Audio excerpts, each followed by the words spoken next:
Hello everyone, this is Mr. Lipchick, and today we're going to discuss the normal business cycle. A word or two on business cycles. Business cycle is defined as a period of macroeconomic expansion followed by a period of contraction. And the business cycle is composed of 4 phases that usually occur. One is expansion.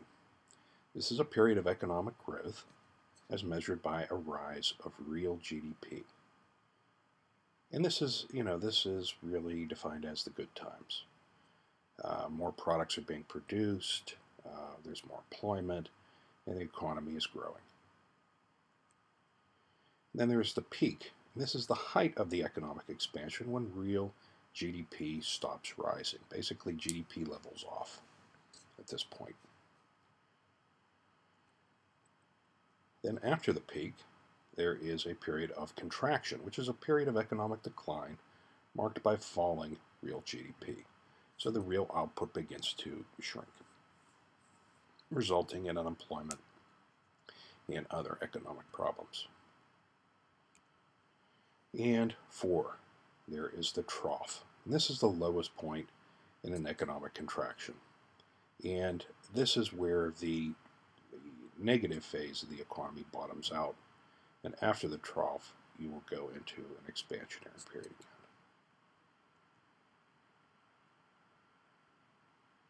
The graph to the right illustrates what is known as the business cycle.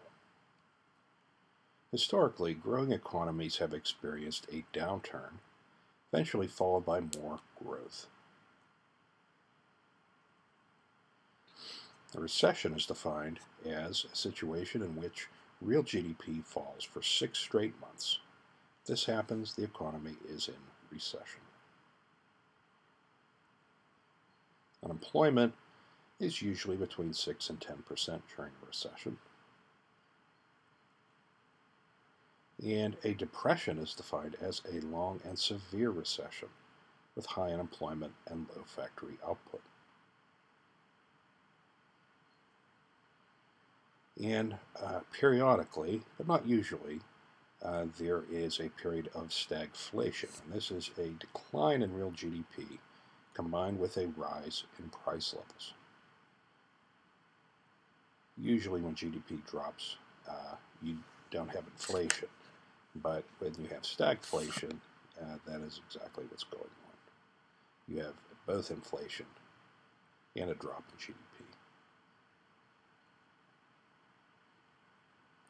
Business cycles are affected by 4 main economic variables. 1, business investment. While the economy is expanding, businesses will increase production, creating higher output, jobs, and a rising GDP. Eventually, because of caution or dropping demand, they cut back in investment spending, and the aggregate demand begins to fall. Industries producing capital goods slow production and lay off workers, increasing unemployment and further lowering demand.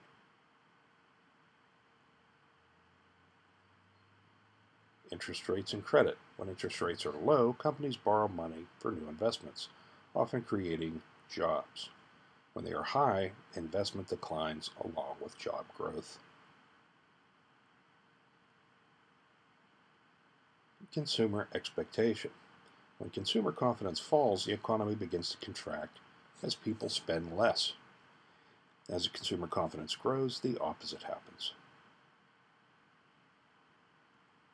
And there are external shocks. These are events that occur without warning, having dramatic effects on the economy, such as shortages and surpluses. The 9/11 terrorists' attacks were an example of an external shock. Forecasting business cycles is difficult, even with history and economic theories as a guide, as unforeseen events can affect the economy.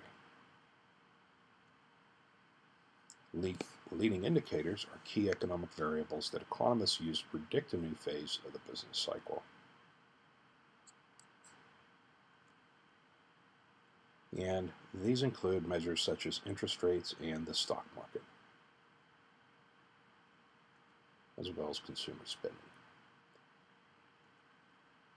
Historically, economists have always predicted a natural business cycle would always restore prosperity to the economy after a recession or depression. The Great Depression, however, broke this myth as it lasted over a decade. It led to the election of Franklin Delano Roosevelt and the creation of the New Deal. The New Deal emphasized massive government spending, even in deficit, under the advice of British economist John Maynard Keynes. Keynesian economics emphasized that deficit spending would not hurt the economy, but could help it by growing aggregate demand through employment and business opportunities.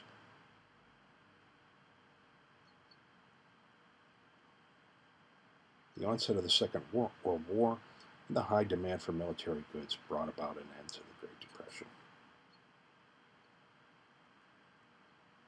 There have been other recessions since this event, but all have been less severe, as government can now more easily take measures to correct downward economic trends.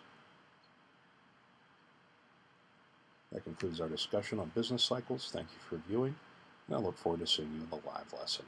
Have a great day.